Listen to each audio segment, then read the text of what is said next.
capitaine, c'est celui qui a la barre, quoi, et qui conduit le bateau. C'est à nous de décider qu'est-ce qu'on veut faire cette saison. Si on veut jouer le haut, si on veut jouer le bas. Et après, t'as les moussaillons, quoi. On enchaîne avec ce débat, on en a parlé mardi. Donc le débat, c'est doit-on trouver un autre profil que Joshua King en attaque. On en a parlé un petit peu mardi dans l'émission lors du débrief de Lyon. On a fait un petit quart d'heure dessus, on va refaire un quart d'heure, 20 minutes sur ça. Le constat, c'était que, en gros, on avait pas mal de supporters qui nous avaient parlé post-Lyon et même d'ailleurs pendant l'émission, qu'il nous manquait un finisseur, qu'on avait quelqu'un qui statait pas assez, en l'occurrence avec Joshua King, que même, ce que je disais mardi, c'est qu'au Danube, on m'a même dit, oh là là, si on avait eu Delinkra, on aurait pu marquer plus de buts, etc. Donc voilà, on s'est posé la question, on en a un petit peu discuté mardi, on a remis ça sur la table parce que sur le groupe, vous voulez en parler. Rémi, on va commencer par toi. Pour toi, écoute, doit-on trouver un autre profil que Joshua King en attaque? Quand j'ai vu le débat, je me suis dit, mais en fait, il est nul ce débat. Merci. Super, allez, let's go. Mathilde, ton avis? En fait, il est nul, pas de le présenter là. Je vois de suite venir. Non. En fait, voilà, c'est ça. C'est pourquoi on joue pas avec Dalinga, pourquoi on n'a pas un attaquant. Mais il y a des facteurs à ça, à tout ça. Il y a ce mercato qui a été compliqué cet été. Et ensuite. Est-ce qu'on aurait besoin d'un autre joueur? Oui, mais alors dans ces cas-là, est-ce qu'il faut empiler les numéros 9 en espérant avoir un joueur qui marque? Moi aujourd'hui, je le dis, alors le profil différent, on l'a, c'est Franck Magri.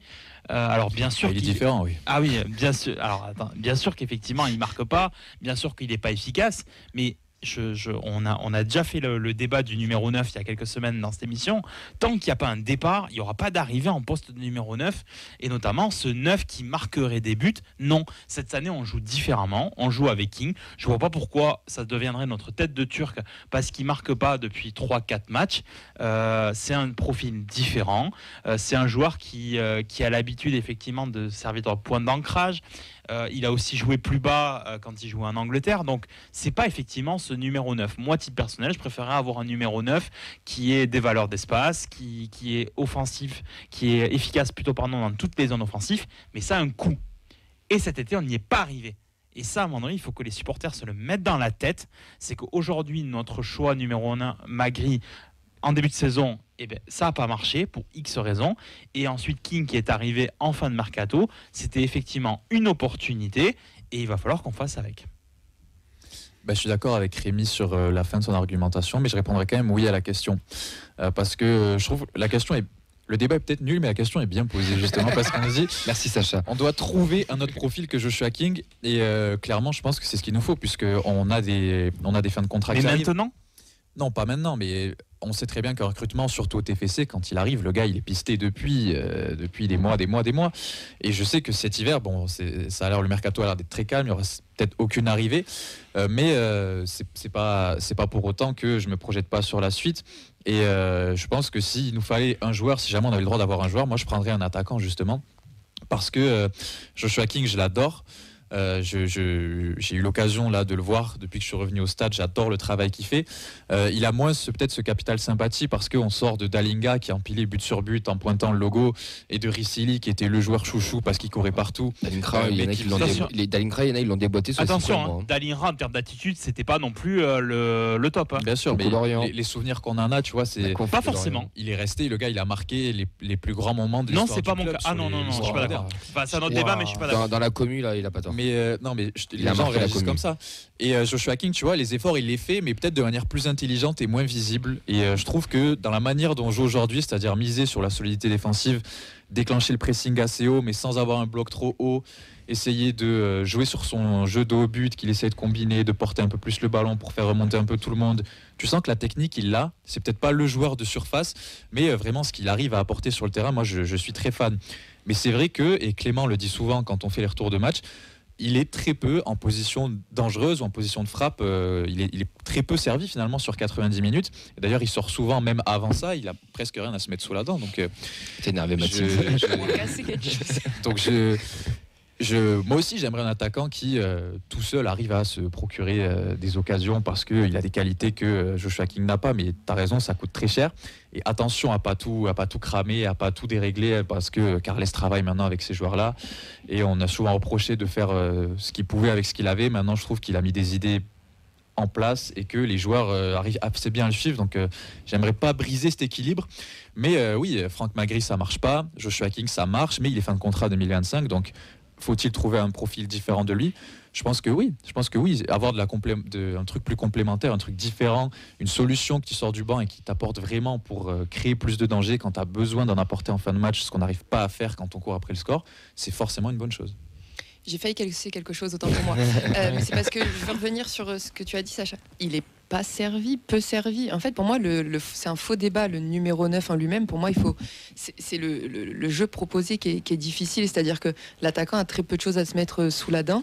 Et je pense que c'est plutôt on en parle souvent, le milieu de terrain. Je trouve que ça manque un peu de justesse technique. La dernière passe, elle est compliquée. L'avant-dernière passe aussi. Et je pense que c'est avant tout là qu'il faut réussir à trouver des solutions.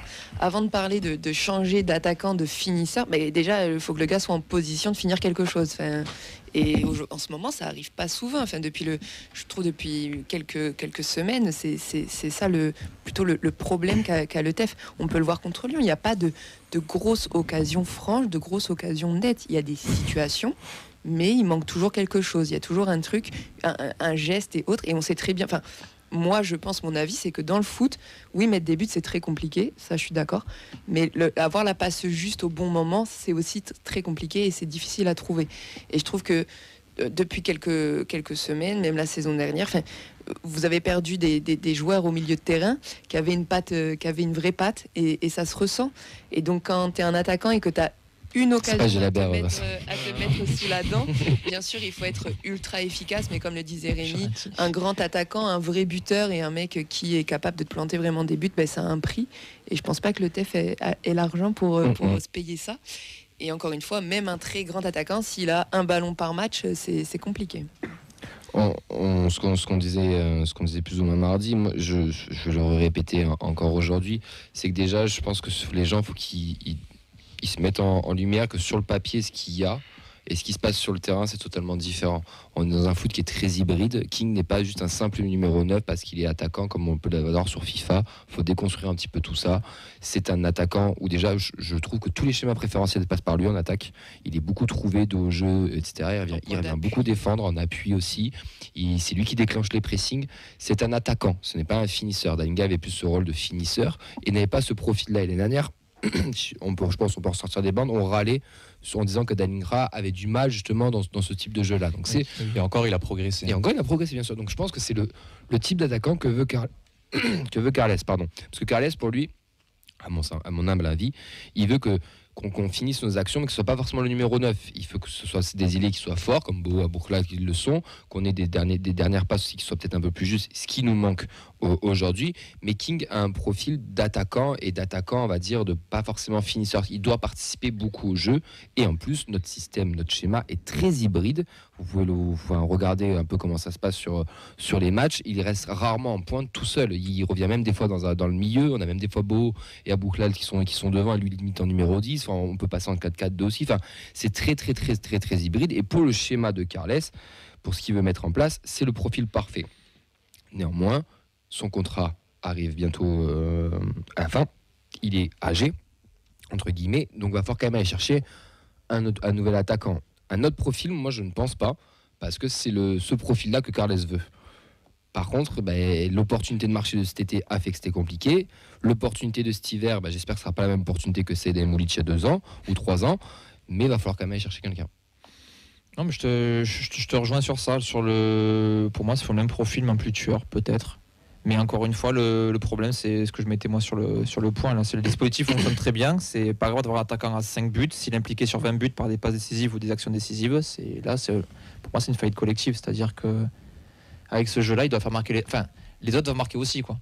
Donc c'est pas le seul qui est maladroit, c'est qu'on me dit les sevrés de ballon. On n'y arrive pas. Je sais pas depuis combien de temps ça fait qu'on n'a pas mis un but dans le jeu. Depuis que Siro n'est plus là. Ouais. Oui, c'est quoi ça fait quoi ça fait depuis au Lyonnais. Au Lyonnais, tu vois, ça fait quand même un moment, quoi. Qui est capable de mettre un ballon correct, quoi. Mais maintenant, du coup, on sait ce qu'on veut. Tu vois, on était sur un marché un peu d'opportunités ou quoi, parce que maintenant on est parti sur un marché de profil aussi. Il nous faut un attaquant qui a un certain type de jeu, un certain type d'influence. Donc tu peux aussi, du coup, comme on a pu faire avec Dalinga à l'époque, prendre un attaquant jeune, un peu pari aussi. Tu sais que tu vas pouvoir le modeler, qu'il a ces datas-là. Moi, je suis d'accord, je rejoins un des commentaires, je crois que c'était Olivier qui mettait ça sur YouTube, que c'est plutôt un remplaçant à Magri qu'il faudrait recruter pour avoir une vraie alternative à King. Donc un profil différent de King. Pour être le second choix, dans le sens finir le match, ou si jamais, c'est comme tous les systèmes. Préparer l'avenir. Puis des fois, le système ne marche pas. Il y a des adversaires où le système ne marche pas, donc c'est bien d'avoir un autre profil. Ou aussi avoir un concurrent. Je veux dire, pour moi, on n'a pas eu de bon attaquant remplaçant depuis Ado. C'est vrai. C'est vrai. Ouais. Je suis désolé d'ailleurs quand il est parti. Enfin, tu vois, il aurait fait du bien, moi je trouve, en seconde main. Mais après, bon. Et comme on le disait aussi, au niveau de l'académie, il y a un petit creux aussi sur ce poste-là. C'est peut-être.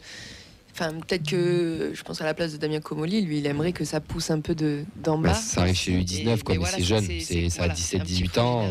C'est un peu loin. Est-ce qu'il ne faudrait pas une coupe de la Ligue pour les faire jouer chez U19? Merci. Non. À combler ça. Et si on faisait une coupe de la Ligue mixte? Non, pardon. Après, on va se casser la tête cet été parce que très justement, vous nous avez fait remarquer les fins de contrat. Et en fait, même au-delà du numéro 9, Abouklal et Beau étant en fin de contrat en 26, c'est même toute une ligne d'attaque qu'il faut se préparer à voir changer cet été.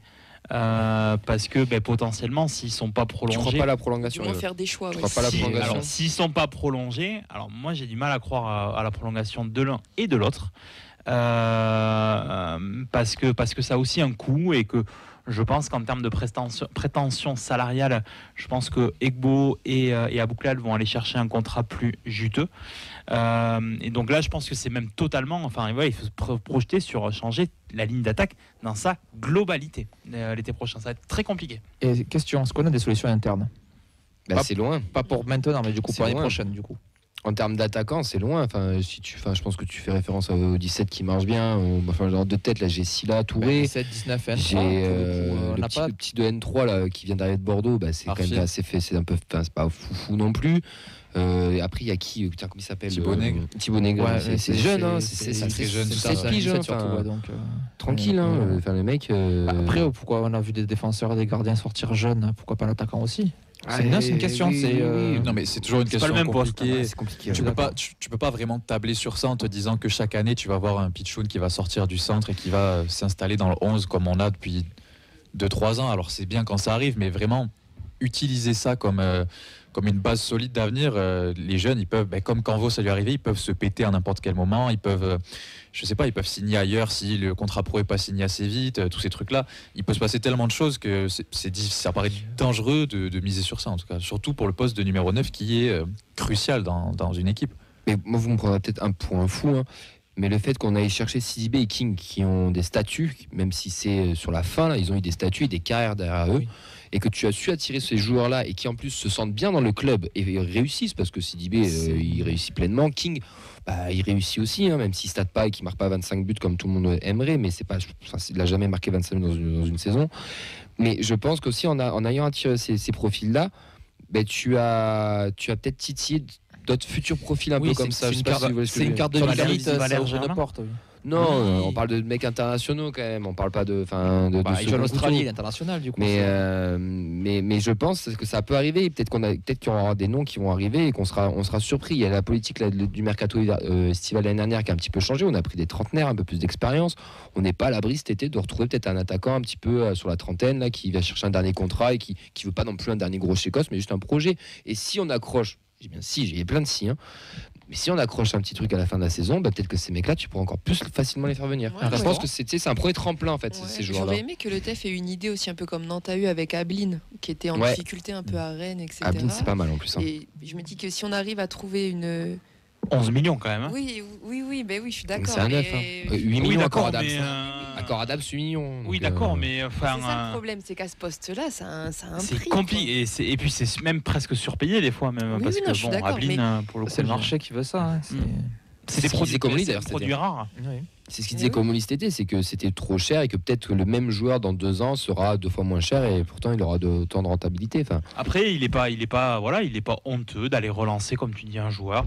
Moi, à un moment donné, aller prendre des paris, c'est peut-être. En plus, là, pour le coup, le côté safe nous a plutôt rassuré, comme tu dis, avec Sidibé, avec King. Moi, je ne serais pas déçu de voir arriver un joueur qui a un peu de bouteille, qui a pas fait une saison incroyable, mais qui a Delors envie de se relancer et On qui a va faim, chercher quoi. un Alexandre Mendy au stade Malherbe. Ouais, moi, c'est ce genre de profil, ça me dérangerait pas. Vous allez avoir un tronc en attaque, vous inquiétez pas, ça bouge pas. On parlait de stature internationale, enfin tu sais, des joueurs qui savent jouer au foot, genre. Maman Mendy, j'aime pas trop, mais après, je pense que c'est un très bon. Je pense que c'est un très bon joueur de Ligue 2. Non, Donc, mais la Ligue 1 est compliquée. relancer Miko Tadze, pourquoi pas, hein. Putain, je sais 20 fois, c'est autre chose. Laisse-le où il est. Mais c'est vrai que, enfin, moi je reviens à ce que tu viens de dire, mon cher Rémi, tout à l'heure, mais c'est vrai que la ligne d'attaque, quand on y pense, il va falloir avoir des idées. Ouais, cet mais été. Et il va falloir chantier. commencer Il y a- peut-être il y a- dès cet hiver. Il y a je de la pense. moula qui va rentrer aussi avec, oui, je sais pas combien de jeunes, entre Beau et Abouklal, tu vas pas les vendre Ils sont pas partis encore. Hein. Oui, non, mais je veux dire, quand tu parles de changer de ligne d'attaque, donc forcément, tu sais qu'un King, non. Oui. Mais par contre, les autres, tu vas tirer de l'argent dessus, que tu pourras réinvestir aussi. Les ailiers, on peut avoir des solutions peut-être plus internes aussi. Et c'est un marché où il y a plus de place. Après, Vincent, on n'a pas réinvesti sur ce qu'on a pris cet été, hein. Non, mais là, non. Mais il va C'est pas une obligation, hein, ce que va falloir le faire un jour aussi. Puis peut-être que l'orage financier sera peut-être passé aussi, vu qu'on aura anticipé par rapport à d'autres. Qu'il y a des clubs qui seront obligés de vendre pour se débarrasser de joueurs parce que eux seront à la hesse financièrement. Donc ça peut être le bon moment aussi de faire un petit peu les rapaces. Ouais, je sais, je suis le jeune du plateau. Est-ce qu'on a fait le tour sur ce débat du numéro 9? Je vois que. Est-ce que tiens, Joshua King, pour finir, une année de plus en option, c'est envisageable ou pas? Moi, je prends. Oui. Je prends aussi, Mais par contre, peut-être en doublure. pour former le suivant. Que tu trouves à côté. Ouais. Voilà. Il y a pas il a des contacts norvégiens à Mais Nantes, je ça prends donne tout quoi de à suite. Sitchi en ce Il y a moment son petit frère apparemment qui plante, ou son cousin, ou je sais pas quoi. Enfin, il y en a un de la famille aussi qui est sur des stats La 2.0 astronomiques. sortie Ouais. de la mémusine. Mais non, mais juste pour ceux qui nous écoutent, c'est ne voyez pas King comme un mec qui stat. Il a jamais staté de sa vie. C'est pas le profil que Carles recherche. Et il faut regarder tout ce qu'il Il fait à marque une côté. dizaine de buts quand même. Mais sur il ses les marquera, meilleures il saisons, les marquera ces dizaines de buts, mais il faut regarder tout le travail qu'il fait à côté. Quand tu vois le nombre de replis défensifs qu'il En fait, le nombre de première ballons qu'il récupère, le nombre de faux appels, Le etc. QI foot, il est là. Ah ouais, il est là. un attaquant. Mais c'est attendez, il a pas- une carrière King. Enfin, c'est pas. Ouais, non, bien sûr. enfin, Et on en parlait rapidement mardi, mais aussi les numéros 9 dans le foot en général, ça commence à être un petit peu rare. Hein. Mais c'est ça. Un petit peu compliqué aussi. Rémi même, disait, c'est hein. un produit rare, c'est quelque chose de recherché et ça se paye. Et ça se fait plus trop aussi, le football moderne. Donc bon, c'est comme ça, on verra Le bien. buteur de FIFA n'existe plus. Maintenant, on n'est que sur des attaquants.